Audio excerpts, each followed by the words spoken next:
Hello comrades, welcome back to our channel.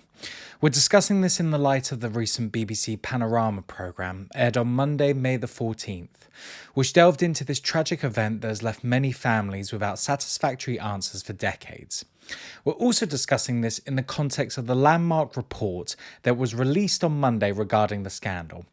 It is an ongoing development, so we may release further videos as and when we receive news about it. Reporter Jim Reid interviewed a family who lost their son to HIV, contracted from infected blood.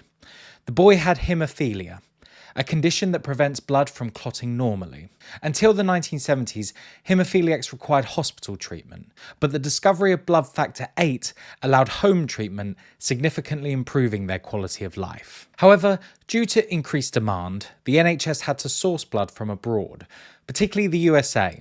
In the BBC programme, it reported that 30,000 people were infected with hepatitis C or HIV, marking it as the worst treatment disaster in NHS history. Of the 1,250 infected with HIV, 380 were children, most of whom died young. In the US, blood donors were often paid and came from vulnerable populations, including drug addicts and prison inmates.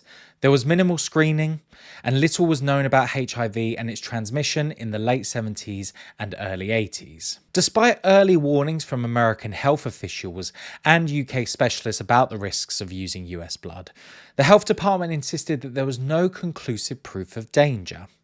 This stance was upheld by Kenneth Clarke, the then health secretary, at the public inquiry established in 2018. The inquiry that was released on Monday has been scathing, blaming both Tory and Labour governments for attempting to cover up and not properly address the scandal. Brian Langstaff, the chair of the investigation, recommended interim compensation for the victims and their families. Former Prime Minister Margaret Thatcher rejected calls for compensation in 1989, claiming the treatment given was based on the best available medical advice at the time. Over the past 40 years, this mantra was repeated by ministers, a stance described by Langstaff as wrong and amounting to blindness. The trauma from this scandal persists, and those affected are still demanding accountability from figures like Ken Clarke. There was significant stigma attached to contracting HIV, often labelled the gay plague by right-wing media. Families of those infected face shunning from their communities.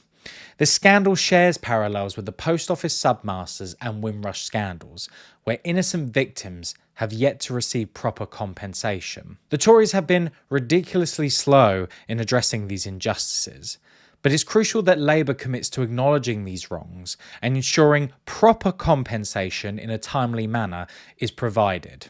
The infected blood scandal has left a lasting scar, and it's high time the victims and their families receive the justice they deserve. Thanks for watching.